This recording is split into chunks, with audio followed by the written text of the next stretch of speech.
शौक को कभी पाला नहीं जाता, अरे कांच का खिलौना कभी उछाला नहीं जाता। कोशिश करनी पड़ती है मंजिल को पाने के लिए, कोशिश करनी पड़ती है मंजिल को पाने के लिए। अरे किस्मत के भरोसे बैठकर हर चीज को टाला नहीं जाता। Hello my dear unstoppables, welcome back to this session मेरे प्यारे बच्चों। तो ये वीडियो हर उस बच्चे के लिए होने वाला है जो भैया किस्मत से ज्यादा अपनी मेहनत पर और अपनी लगन पर विश्वास रखता है। मेरे प्यारे बच्चों, आपका जो अभी जेईई मेंस अप्रैल अटेम्प्ट का एग्जाम होने वाला है, तो ये वीडियो हर उस बच्चे के लिए जो एग्जाम देने वाला है, क्योंकि ये इकलौता ऐसा यूट्यूब पर वीडियो होने वाला है। तुमने बहुत सारे अलग अलग सेशन देखे होंगे, तुमने शायद बहुत सारे वन शॉट लगाए होंगे, तुमने बहुत सारी स्ट्रेटेजीज देखी होंगी, लेकिन मैं ये बता रहा हूं ये इकलौता ऐसा वीडियो होने वाला है जिससे तुम्हारा वाकई में इंप्रूवमेंट होने वाला है। ये इकलौता ऐसा वीडियो होने वाला है जो कि तुम नसीब वाले हो कि तुम तक ये पहुंचा है, क्योंकि अगर ये सेशन तुमने पूरा शुरू से आखिर तक लगा लिया, लेकिन मैं वही बोलूंगा ये वीडियो सिर्फ उन बच्चों के लिए है जो नसीब के भरोसे नहीं, मेहनत करने में विश्वास रखते हैं। तो अगर तुमने लग के मेहनत कर ली, जो तुम्हारे भी 5-6 दिन ही बचे हैं अप्रैल अटेम्प्ट के एग्जाम के लिए जेईई मेंस के, तो मैं बता रहा हूं जितना इंप्रूवमेंट तुम्हारा अब तक किसी भी सेशन से नहीं हुआ था, सिर्फ इस छोटी सी वीडियो से हो जाएगा, और इसकी मैं गारंटी लेता हूं वो होके रहेगा। क्या मैं तुमको क्या बात बताने वाला हूं, जैसे कि तुम देख पा रहे हो कि यार ये वो 15 फिजिक्स के मैं फॉर्मूले बताने वाला हूं जो तुमको भैया एनटीए के अंदर, है ना, जब तुम एग्जाम देने जाओगे तो तुम एनआईटी के अंदर एंटर कर जाओगे।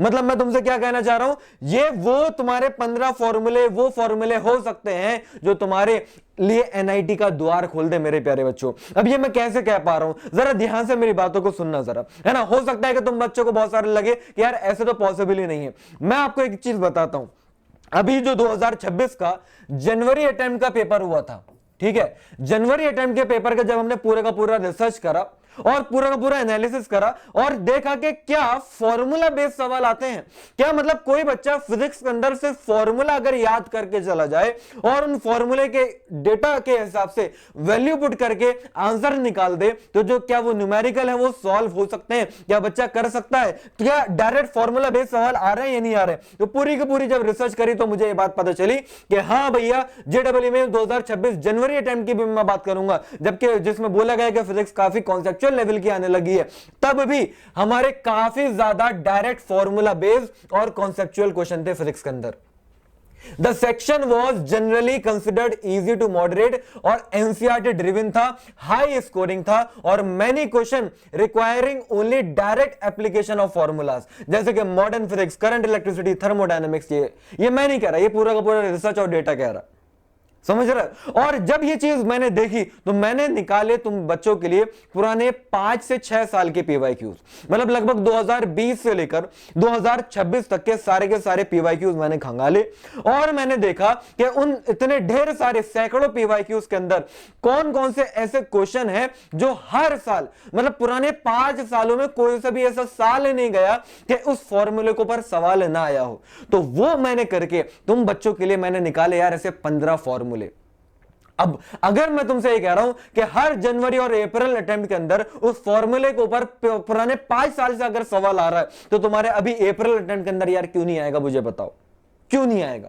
और ऐसा नहीं कि ये आज मैं पहली बार बता रहा हूं, जब जनवरी अटेम्प्ट हुआ था तो भी मैं एक ऐसा वीडियो लेकर आया था जिसमें मैंने बच्चों को फॉर्मूले बताए थे और उससे सवाल आए थे, मैं गारंटी से कहता हूं। और इसी चैनल के ऊपर वो वीडियो पड़ा है, जाकर तुम देख लेना। बच्चे ने कमेंट करा है कि हाँ सर आपने जो फॉर्मूले बताए इतने क्वेश्चन तो है ना, मतलब 10 फॉर्मूले तो सर एज इट इज मेरे पेपर के अंदर रखे हुए थे, और मैं तुम उसका प्रूफ भी दिखाऊंगा, मैं तुमको उसका प्रूफ भी दिखाऊंगा आज, ठीक है। तो अगर कोई भी बच्चा, है ना, सीधी मैं बात कर रहा हूं, इधर उधर की बातें नहीं कर रहे, कोई मोटिवेशन की बातें नहीं कर रहे, हम सीधी बात कर रहे हैं कि अगर मैं तुमको ऐसे 15 फॉर्मूले यार बता दूं, तुम खुद ही सोच के देखो, और 15 फॉर्मूले के ऊपर सवाल ही आकर ही रहेगा।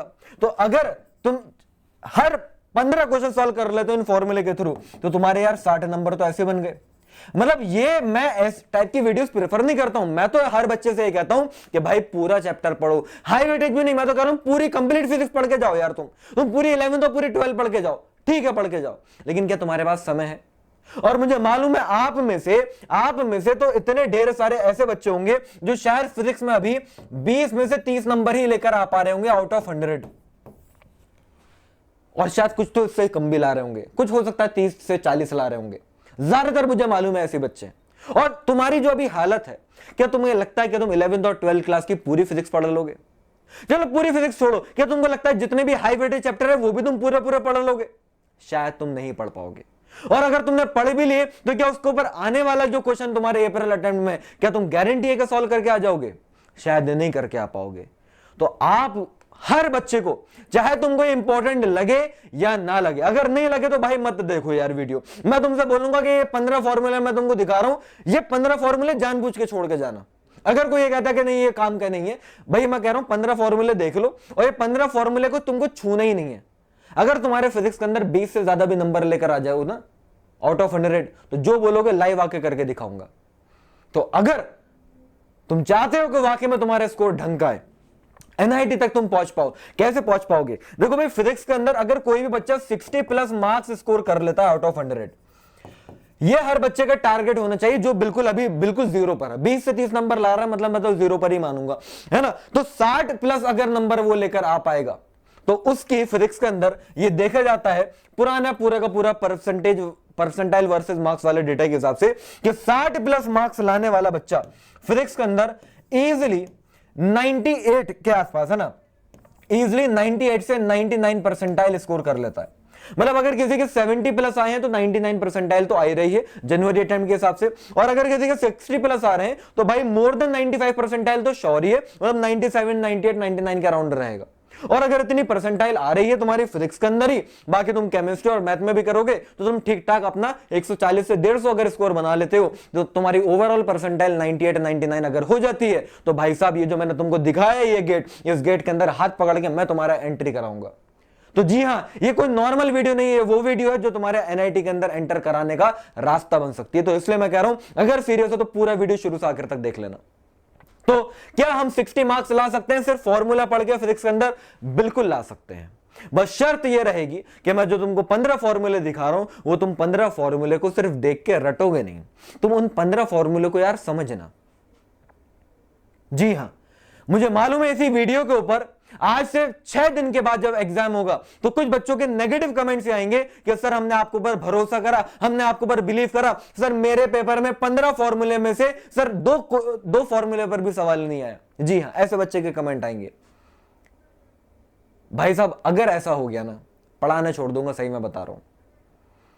वो तुमको ऐसा लगेगा कि सर ने जो 15 फॉर्मूले बताए उससे सवाल नहीं आए, क्योंकि तुमको क्वेश्चन के अंदर ये लिखा कौन सा जाएगा कि ये वाला फॉर्मूला लगा के आंसर निकालना। अब उसका तो दिमाग, कॉमन सेंस तुमको लगाना पड़ेगा। तो इसलिए मैं तुमसे कह रहा हूं कि फॉर्मूले मैं बता रहा हूं, फॉर्मूले रट लेना अच्छे से, लेकिन इनको समझ भी लेना, इनकी थोड़ी बहुत डेरिवेशन देख भी लेना, उसके ऊपर क्वेश्चन की प्रैक्टिस कर भी लेना। वो सारी की सारी चीजें मैं इस सेशन के अंदर तुमको दे रहा हूं।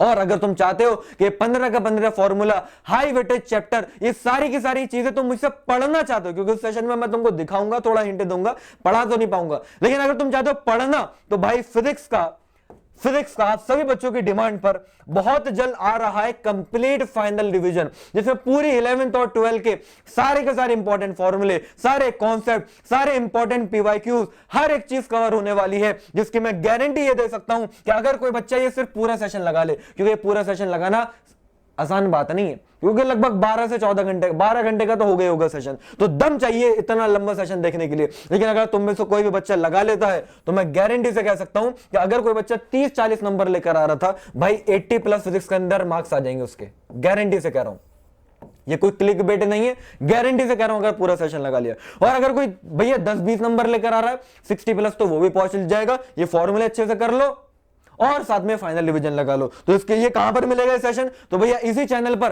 तुम जब जाओगे ना लाइव वाले सेक्शन के अंदर, सारे के सारे बच्चों ध्यान से देखो, तो लाइव वाले सेक्शन के अंदर तुमको जाना है। ये फाइनल रिवीजन वाला सेशन देखो ऑलरेडी मेरा शेड्यूल हो चुका है।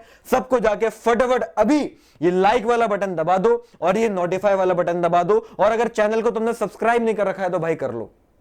क्यों कह रहा हूं? ताकि मैं ये चाहता हूं कि इतना लंबा सेशन तुम रिकॉर्डेड शायद ना लगा पाओ, लेकिन अगर मेरे साथ पूरा लाइव लगाओगे तो पूरा लगा लोगे, क्योंकि अगर तुम उस सेशन के अंदर आ गए तो तुमको जाने नहीं दूंगा, मजा आता रहेगा तुम्हें। ठीक है, तो हर एक बच्चा भैया, अभी मैं हर एक बच्चे से ये कहूंगा कि चैनल को यार सब्सक्राइब कर लो। और ये कोई बहुत बड़ा काम है, मतलब सोच के देखो कि ये वीडियो जो तुम तक पहुंची है शायद तुक्के से यूट्यूब के एल्गोरिथम की वजह से पहुंच गई, कि 15 फॉर्मूले से 60 प्लस मार्क्स तुम लेकर आ जाओगे, और आ जाओगे गारंटी जिस बच्चे के पास ये वीडियो पहुंच गई और उसने मेरी बात को मान लिया, आ ही जाएंगे, गारंटी है। लेकिन सोच के देखो, अगर ये वीडियो तुम तक नहीं पहुंची होती तो कितना बड़ा तुम्हारा नुकसान हो जाता। तो ऐसे और भी मैं गाइडेंस वाले सेशन और भी ऐसे बहुत सारी वीडियोस लगातार मैं तुम्हारे एग्जाम तक मैं लेकर आते रहूंगा इस चैनल पर, तुमको गाइड करने के लिए कि तुम कैसे कम मेहनत में इस बचे हुए समय के अंदर मैक्सिमम अपना मार्क्स लेकर आ पाओ। क्योंकि देखो, मैं एक बात बता सकता हूं, अगर किसी बच्चे का कैलिबर यार 60 नंबर लाने का है तो यार मैं उसको 90 प्लस तो लेकर नहीं जा पाऊंगा इन 6 दिनों में। लेकिन हाँ, मैं इतना कर सकता हूं कि किसी बच्चे का कैलिबर 60 नंबर लाने का है लेकिन वो अभी 20 ला रहा है और तुम में से ज्यादातर बच्चे वही हो, तो 20 से उठा के 60 प्लस तक तो पहुंचवा दूंगा, 70 प्लस तक तो पहुंचवा दूंगा। इस चीज का अब्दुल सर का तुमसे वादा है और आखिरी दिन तक तुम्हारा हाथ पकड़ के तुम्हारे साथ खड़े रहेंगे। तो बस मैं चाहता हूं कि अगर मैं तुम्हारा हाथ पकड़ रहा हूं, मैं तुम्हारे ऊपर बिलीव कर रहा हूं कि तुम भी यहां 60-70 प्लस मार्क्स फिजिक्स में ला सकते हो, तो भाई तुम्हें भी मेरे ऊपर बिलीव करना पड़ेगा। और सिर्फ उस बिलीव का मैं तुमसे बस ये चाहता हूं कि इस चैनल पर हर एक बच्चा, भाई साहब ये जो सब्सक्राइब वाला बटन है वो दबा दो। उसमें क्या चला जाएगा, मेरे पास कोई अकाउंट में पैसा आ जाएंगे? नहीं। क्या होगा? बस उससे ये होगा कि आगे आने वाली वीडियो मैं नहीं चाहता कि एक भी तुम मिस करो मेरी, ठीक है? मैं व्यूज और लाइक के लिए नहीं आया भाई साहब। मैं भाई पूरी रात जाग के मैंने 15 फॉर्मूले निकाले हैं, लगभग 700-800 क्वेश्चनों के अंदर से मैंने क्वेश्चन छाट कर लेकर आया हूं, है ना, और ये फॉर्मूले बनाए। तो आओ जरा देखो फटाफट। गारंटी से मैं कह रहा हूं कि तुम में से ज्यादातर बच्चों की शिफ्ट के अंदर प्रोजेक्टाइल मोशन के ऊपर सवाल रखा हुआ होगा। जनवरी अटेंड वाले बच्चों को भी मैंने बोला था कि गारंटी से कह रहा हूं कि बस ये फॉर्मूले याद कर लेना, टाइम ऑफ फ्लाइट का फॉर्मूला, रेंज का फॉर्मूला, मैक्सिमम हाइट का फॉर्मूला। गारंटी से कह रहा हूं सवाल रखा हुआ होगा। आप कह रहे हो सर आपने बताया था लेकिन नहीं आया, भाई देखो क्या नहीं आया। कुछ बच्चों ने कमेंट करी और वो मुझे पता है वो बच्चों के कमेंट नहीं है, वो आसपास वाले इधर उधर जो नेगेटिव पीआर वाले होते हैं ना, कि मास्टर कैसे बच्चों का भला कर रहा है, मास्टर कैसे बच्चों को गाइड कर पा रहा है ना, ताकि उनकी दुकानें बंद हो जाए, तो इसलिए वो नेगेटिव कमेंट कराते हैं। मेरी उस वाली वीडियो पर नेगेटिव कमेंट भी पड़े हुए हैं कि सर हमने पूरा सेशन लगाया था, सर आपने जो फॉर्मूले बताए नहीं आए। भाई ये 15 के 15 फॉर्मूले ये वही फॉर्मूलेज हैं जो मैंने लास्ट टाइम पर भी बताए थे। हाँ, थोड़ा सा मैंने मॉडिफाई करा है जनवरी अटेंड के हिसाब से।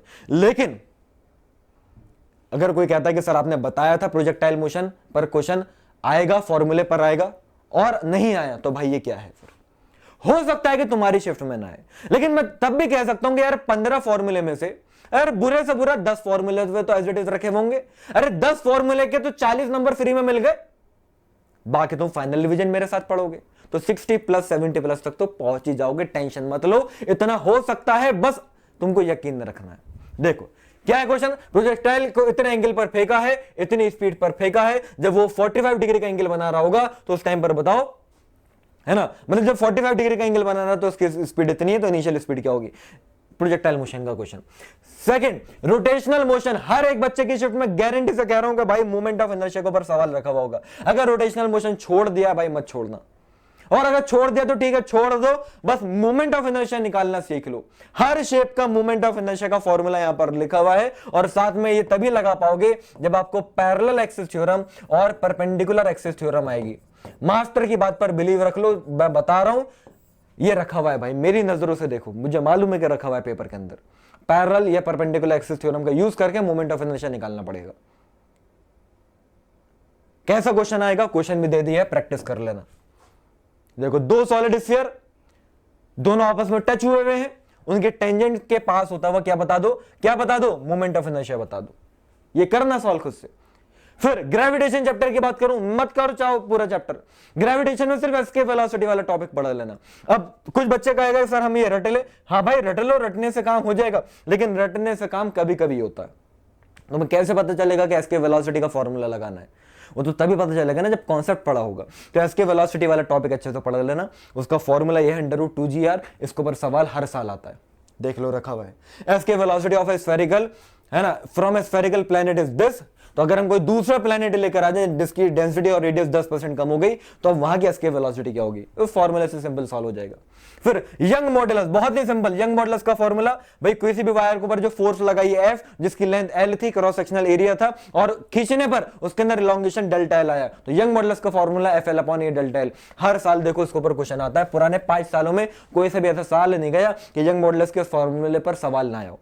अगर किसी को मेरी बात पर यकीन नहीं है भाई क्रॉस चेक कर ले और कमेंट कर देना, मैं उसकी कमेंट पिन कर दूंगा कि हाँ देखो सर ने कहा था 5 सालों में आया है और देखो नहीं आया ये टॉपिक, मैं उसकी कमेंट पिन करा दूंगा। अगर ऐसा है तो तुम देख लेना, समझ रहे हो? तो बस बिलीव रख लो यार, है ना। 2 वायर है और भी, दोनों की लेंथ दे रखी है, क्रॉस सेक्शनल दे रखा है, क्या कह रहे हैं दोनों के यंग मॉडुलस का रेशियो बता दो। सिंपल फॉर्मूला बेस्ड सवाल। फिर फ्लूइड मैकेनिक्स बहुत लंबा चौड़ा चैप्टर है, मत करो, सिर्फ बर्नौलीज इक्वेशन समझ लो। इक्वेशन ऑफ कंटिन्यूटी जो कि क्या कहती है भैया, A1V1 area into velocity initial वाली और एरिया इंटू वेलोसिटी फाइनल वाली, जो एंटर करी जो एग्जिट करी, ये हमारा बराबर होगा। और साथ में ये हमारी इक्वेशन है बर्नौलीज इक्वेशन, प्रेशर प्लस रोजेस plus half rho v square, इन तीनों टर्म का सम किसी भी फ्लोइंग लिक्विड के अंदर हमेशा कांस्टेंट रहता है। ये अगर तुम अच्छे से पढ़ लोगे ये सवाल हो जाएगा, आया हुआ सवाल है। वेंचुरीमीटर इसी का एप्लीकेशन है। फिर हमारा thermodynamics, first law of thermodynamics और थर्मोडायनेमिक प्रोसेस के अंदर एडियाबैटिक आइसोथर्मल बहुत ही ज्यादा इंपॉर्टेंट है, बता रहा हूं सवाल रखा हुआ होगा, बता रहा हूं सवाल रखा हुआ होगा, है ना। ये फर्स्ट लॉ ऑफ थर्मोडायनेमिक्स की इक्वेशन है, इसके ऊपर सवाल रखा हुआ होगा, देख लो रखा हुआ है। इंटरनल एनर्जी दे दी, मतलब यू दे दी आपको, और क्या कहा जा रहा है, वर्क डन आपसे पूछा जा रहा है। Simple first of thermodynamics. फिर वेव्स एक चैप्टर है जिसको बच्चा छोड़ के जाता है, लेकिन मैं देख रहा हूं हर साल हर बच्चे की शिफ्ट में ऑर्गन पाइप के ऊपर सवाल रखा होता है जो सिंपल फॉर्मूला से हो जाएगा। तो बस इतना ना ध्यान रखना कि अगर तुम्हारा ओपन ऑर्गन पाइप है ना, मान लो ये पाइप ऐसा है जो कि ओपन है मेरे प्यारे बच्चों, जो कि क्या है, ओपन है, तो इसकी फ्रीक्वेंसी का फॉर्मूला होता है ना, जनरल फ्रीक्वेंसी का फॉर्मूला होता है NV/2L। और अगर मान लो हमारा जो ऑर्गन पाइप है वो कैसा है भैया, क्लोज्ड ऑर्गन पाइप है। क्लोज्ड ऑर्गन पाइप का मतलब क्या हो गया, एक एंड से ओपन होगा और एक एंड से क्लोज होगा। तो इसकी जो फ्रीक्वेंसी का फॉर्मूला आता है मेरे प्यारे बच्चों, वो आता है 2n+1 V/4L। यहां पर L होती है पाइप की लेंथ, V होती है वेलोसिटी ऑफ साउंड। और देख लो यहां पर ओपन ऑर्गन पाइप में याद रखना N का मतलब होता है हार्मोनिक, N का मतलब होता है हार्मोनिक, और N-1 का मतलब होता है ओवरटोन। और इधर देखो यहां पर 2n+1 का मतलब होता है हार्मोनिक और n का मतलब होता है ओवरटोन। ठीक है, इसको अच्छे से नोट कर लेना, बाकी इसकी पीडीएफ भी मैं डिस्क्रिप्शन बॉक्स में ऐड करा दूंगा। देखो ये आया हुआ है, fifth harmonic of a close organ pipe किसके बराबर है, यूनिजन का मतलब इक्वल है first harmonic of a open organ pipe. दोनों के फॉर्मूले को बराबर कर देना है। आपसे क्या कहा जा रहा है भैया, लेंथ बता दो, बस इतना सा क्वेश्चन है। इलेक्ट्रिक फील्ड, इलेक्ट्रोस्टैटिक्स में इलेक्ट्रिक फील्ड हर साल पूछी जाती है। अगर एक straight wire infinitely long wire है तो उसकी वजह से देख लो भैया इलेक्ट्रिक फील्ड का फॉर्मूला 2k λ/r आता है।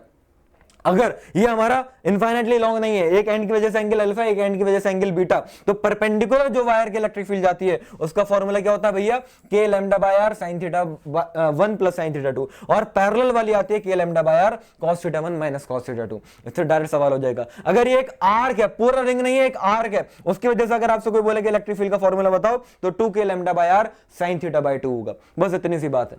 ये देख लो रिंग के एक्सिस पर इलेक्ट्रिक फील्ड का फॉर्मूला बहुत इंपॉर्टेंट। अगर रिंग के एक्सिस से x डिस्टेंस अगर तुम आगे आ गए तो kqx/r² + x² 3/2। शीट की वजह से इलेक्ट्रिक फील्ड का फॉर्मूला कितना होता है भैया, कितना होता है, σ/2ε0 होता है। ये स्फीयर के अंदर इलेक्ट्रिक फील्ड 0 होती है अगर वो होलो स्फीयर है। सरफेस पर kq/R² और बाहर kq/r² होता है। ठीक है, अगर यहां की मैं बात करूं सॉलिड स्फीयर में, बाहर और सरफेस पर तो कहानी सेम है, इस बार अंदर भी इलेक्ट्रिक फील्ड आएगी जिसका फॉर्मूला होता है kqx/R3। अगर यहां पर तुम x दूरी पर हो, मतलब अंदर इलेक्ट्रिक फील्ड आती है। और अब ये देख लो बहुत ही इंपॉर्टेंट इलेक्ट्रिक पोटेंशियल और पोटेंशियल एनर्जी के ऊपर क्वेश्चन आ रहा है, जिसमें भैया या तो डायरेक्ट पोटेंशियल एनर्जी पूछ लेंगे या फिर ये रिलेशन बहुत ही ज्यादा इंपॉर्टेंट है भाई साहब। सबसे ज्यादा सवाल तो इसी पे आ रहे हैं, मतलब पूरी इलेक्ट्रोस्टैटिक्स एक तरफ और ये फॉर्मूला एक तरफ। सिंपल इस फॉर्मूले के ऊपर क्वेश्चन क्या इलेक्ट्रिक फील्ड को इंटीग्रेट करो तो पोटेंशियल, और पोटेंशियल को डिफरेंशिएट करो, मतलब अगर पोटेंशियल को मैं डिफरेंशिएट करूंगा तो हमारा क्या आ जाएगा, इलेक्ट्रिक फील्ड आ जाएगी। देख लीजिए देखो ये सवाल आया हुआ है, इलेक्ट्रिक फील्ड दे दी, क्या कह रहे हैं, पोटेंशियल बताओ, क्या करोगे, इलेक्ट्रिक फील्ड को इंटीग्रेट करके आंसर आ जाएगा। That's it, simple formula based सवाल। और देख लो ये 2 पॉइंट चार्जेस है 1 और 2, क्या कहा जा रहा है, उनके भैया पोटेंशियल एनर्जी बता दो। वर्क डन का मतलब क्या, कहीं ना कहीं पोटेंशियल एनर्जी कह रहे हैं, सिंपल। और देखो कॉम्बिनेशन ऑफ रेजिस्टेंस बहुत ही ज्यादा इंपॉर्टेंट है ना, सीरीज और पैरेलल कॉम्बिनेशन पर हर बच्चे की शिफ्ट में, तुम में से हर बच्चे की शिफ्ट में सवाल रखा होगा। सीरीज में सीधे ऐड करते हैं, पैरेलल में उल्टा करके ऐड करते हैं, और साथ में व्हीटस्टोन ब्रिज की बैलेंसिंग कंडीशन क्या है कि ये वाला P और Q का रेशो अगर R और S के रेशो के बराबर हो जाए तो व्हीटस्टोन ब्रिज बैलेंस हो जाता है। समझ रहे हो। और इसके ऊपर देखो सवाल आता है, एक रेगुलर हेक्सागन है, ठीक है, और आपसे क्या कहा जा रहा है, एट द एंड क्या कहा जा रहा है, इक्विवेलेंट रेजिस्टेंस पूछा जा रहा है। समझ रहे हो। अब मैग्नेटिक फील्ड वाले चैप्टर की बात करूंगा, बहुत ही इंपॉर्टेंट, और पूरे चैप्टर के अंदर सारी बातें एक तरफ और ये फॉर्मूला भाई ये एक तरफ। मैं देख रहा हूं पुराने 3-4 सालों में तो हर साल ये एज इट इज रखा हुआ आ रहा है इस फॉर्मूले के ऊपर कि हमारा रिंग के एक्सिस पर मैग्नेटिक फील्ड का फॉर्मूला, रिंग के एक्सिस पर अगर ये रिंग है, रिंग के रेडियस अगर r है और x डिस्टेंस दूर अगर इस p पॉइंट पर मैं आपसे कह रहा हूं कि बताओ मैग्नेटिक फील्ड, तो formula mu naught I R square upon 2 into X square plus R square की पावर 3/2। समझ रहे हो। अगर हमारा कोई ये सेंटर पर मैग्नेटिक फील्ड निकालनी है रिंग के, तो उसका फॉर्मूला म्यू नॉट आई बाय 2r होता है। अगर ये हमारे एक वायर है जिसकी वजह से ऊपर वाला एंगल बन रहा है θ1 और नीचे वाला एंगल बन रहा है θ2 और करंट इसके अंदर आई है, परपेंडिकुलर डिस्टेंस r है, तो इस p पॉइंट पर मैग्नेटिक फील्ड का formula mu naught I upon 4πr sin θ1 plus sin θ2। Infinitely long है तो θ1 θ2 90 हो जाता है, तो ये mu naught I upon 4πr हो जाएगा। मतलब इनफाइनाइटली लॉन्ग है तो mu naught I upon 2πr हो जाएगा, सेमी इनफाइनाइट है तो mu naught I upon 4πr हो जाएगा, क्योंकि सेमी इनफाइनाइट में θ1 90 और θ2 0 हो जाएगा। भाई पढ़ा रहा हूं मैं तुमको, है ना। देख लो, मैग्नेटिक फील्ड सेंटर पर इतनी आ रही है, तो x की दूरी √3 अगर r है, तो ये वाला फॉर्मूला लगा के आपसे करें अब कितनी आएगी, ये आया हुआ क्वेश्चन इसी साल, पूरे चांसेस दोबारा आएगा। Magnetic flux of Faraday loss के ऊपर हर साल सवाल आता है। इसमें बस तुम्हें इतना मालूम होना चाहिए कि चेंज इन मैग्नेटिक फ्लक्स जो होता है वो हमारे ईएमएफ के बराबर होता है, d delta phi by delta t EMF के बराबर होता है। फ्लक्स का formula B A cos theta होता है, जैसे इलेक्ट्रिक फ्लक्स का फॉर्मूला होता है। देख लो, एक सर्कुलर लूप जिसकी रेडियस है 7 सेंटीमीटर मैग्नेटिक फील्ड में रखा हुआ है। अब इस लूप को तुमने स्क्वायर में कन्वर्ट कर दिया 0.5 सेकंड में, तो पहले का मैग्नेटिक फ्लक्स कुछ और आ रहा होगा φ1, बाद का कुछ और आ रहा होगा φ2, तो डेल्टा फाई बाय टाइम कर देना, आंसर आ जाएगा। समझ रहे हो। रे ऑप्टिक्स पूरा चैप्टर एक तरफ, भाई साहब लेंस मेकर फॉर्मूला एक तरफ। हर साल कोई सा भी ऐसा साल नहीं जाता कि किसी भी बच्चे की शिफ्ट में लेंस मेकर फॉर्मूले पे सवाल ना हो। आएगा, देख ले, गारंटी, देख लो, ये आएगा जरूर, lens maker formula. Photo electric effect देख लो, कोई सा भी ऐसा साल नहीं जाता कि बच्चे की शिफ्ट के अंदर फोटो इलेक्ट्रिक इक्वेशन जो ये मैं आपको बता रहा हूं इस फॉर्मूले के ऊपर सवाल ना है। क्या कि फोटोन की एनर्जी जो है वो work function plus kinetic energy होती है, इसके ऊपर आकर ही रहेगा। और काइनेटिक एनर्जी को हम क्या ईवी नॉट बोलते हैं, स्टॉपिंग पोटेंशियल होता है वी नॉट। देखो इसके ऊपर सवाल है कि लाइट की हमारी अगर गिवन वेवलेंथ है तो हमारे स्टॉपिंग पोटेंशियल 3.2, बाद में वेवलेंथ आदि डबल कर दी तो अब स्टॉपिंग पोटेंशियल 0.7, तो बताओ वर्क फंक्शन क्या होगा, है ना, या फिर वेवलेंथ क्या होगी। इस टाइप के सवाल आ जाएंगे। और देख लो लास्ट हमारा bore atomic model. Bore atomic model के सारे फॉर्मूले, इलेक्ट्रॉन की रेडियस का फॉर्मूला तुम्हें मालूम होना चाहिए 0.529 n²/z। n का मतलब कौन सा नंबर का एनर्जी लेवल और z का मतलब एटॉमिक नंबर होता है, एंगस्ट्रॉम में आएगा। वेलोसिटी का फॉर्मूला 2.2 × 10⁻⁶ z/n होता है ना। यहां पर total energy of electron in any orbit का फॉर्मूला होता है -13.6 z²/n²। बहुत इंपॉर्टेंट है ये बोर का पोस्टुलेट, पहला कि भाई हमारी जो सेंट्रीपिटल फोर्स है वो इलेक्ट्रोस्टैटिक फोर्स के बराबर, और दूसरा ये इसके ऊपर भी हर साल सवाल आ रहा है कि एंगुलर मोमेंटम h/2π का इंटीग्रल मल्टीपल होता है। देख लो ये रखा हुआ है सवाल। वेलोसिटी का रेशियो दे दिया है, आपसे क्या कह रहे हैं, एनर्जी लेवल्स का रेशियो बता दो, एनर्जी का रेशियो बता दो, जो भी फिलहाल एनर्जी लेवल्स का रेशियो पूछ रहे हैं। ये हो गया, 15 फॉर्मूला हो गए। 2 और बता रहा हूं बोनस के तौर पर, है ना, उन बच्चों के लिए जो यहां तक टिके रहे। डी ब्रॉगली भी कर ही लेना, ऐसा नहीं है कि हर बच्चे की शिफ्ट में आएगा, लेकिन तुम में से आधे बच्चों की शिफ्ट में डी ब्रॉगली पर सवाल होगा। डी ब्रॉगली वेवलेंथ का फॉर्मूला, लैम्डा का फॉर्मूला h/mv। अब मोमेंटम को हम काइनेटिक एनर्जी भी लिख सकते हैं, तो लैम्डा का फॉर्मूला है h/√2m इंटू काइनेटिक एनर्जी हो जाएगा। काइनेटिक एनर्जी को आप चार्ज इंटू पोटेंशियल भी लिख सकते हो, तो 2m चार्ज इंटू पोटेंशियल हो जाएगा। अब अगर मैं इलेक्ट्रॉन के लिए सारी के सारी वैल्यू पुट करूं तो ये आएगी हमारी 12.27/√v, एंगस्ट्रॉम में आ गया। और देख लो ये सवाल आया हुआ डी ब्रॉगली के ऊपर। और देख लो हाइड्रोजन स्पेक्ट्रम पर भी हर साल सवाल आ ही रहा है। 2025 में भी भरे हुए थे, 26 में, अभी जनवरी में भी भरे हुए थे। तो ये Lyman बामर Paschen bracket preference series मालूम होनी चाहिए। रिडबर्ग फॉर्मूला है ये, है ना, रिडबर्ग फॉर्मूले के ऊपर सवाल आएगा क्या, 1/λ = r/2 1/n1² - 1/n2²। गारंटी है मेरे प्यारे बच्चों, रखा होगा तुम्हारी शिफ्ट के अंदर, गारंटी है इस टाइप का सवाल आएगा, देख लेना, आएगा जरूर कुछ ना कुछ। तो ये था मेरे प्यारे बच्चों आज का सेशन, जो मैंने तुम्हें हर एक बात, हर एक फॉर्मूला मैंने तुमको बता दिया है। और अगर किसी बच्चे ने ये वीडियो पूरा देखा है तो सिर्फ देखने से यार काम नहीं होगा, तुम्हें भी मालूम है। तुम्हें अब मेहनत करनी पड़ेगी, तुम्हें एफर्ट मारने पड़ेंगे।